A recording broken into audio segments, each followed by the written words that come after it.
সিংহ স্থির বলে কেউ লাথি মারবে ভাবলে ভুল করছে, হুঁশিয়ারি দিয়েছেন শ্রমিক ভট্টাচার্য। চন্দ্রনাথ রথ খুনের প্রসঙ্গে রাজ্য বিজেপি সভাপতি বলেছেন, 15 বছরে তৃণমূল কার্যত প্রশাসনকে ধ্বংস করেছে, পুলিশের রাজনীতিকরণ সম্পূর্ণ করেছে, সমস্ত অপরাধীদের ভয় মুক্ত করেছে। অপরাধীরা মনে করছে এটা স্বর্গরাজ্য। বারাসত ও মধ্যমগ্রাম সীমান্ত থেকে খুব দূরে নয়, বহু সমাজবিরোধী কার্যকলাপ এখানে দিনের পর দিন হয়েছে। শ্রমিক ভট্টাচার্য এই অঞ্চলকে ভুয়ো পরিচয়পত্র তৈরির প্রধান কেন্দ্র বলেও দাগিয়ে দিয়েছেন। জাল আধার, এপি, রেশন কার্ড এই বারাসত ও মধ্যমগ্রাম থেকে চলছে। ভারতের যে প্রান্তেই অনুপ্রবেশকারী ধরা পড়েছে তাদের জেরা করে জানা গিয়েছে তারা কার্ড সংগ্রহ করেছে এখান থেকে।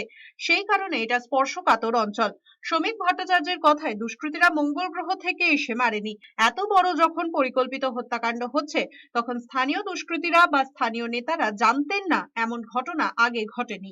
সিংহ স্থবির বলে যদি কেউ মনে করে তাকে পদাঘাত করবে, ভুল করছে।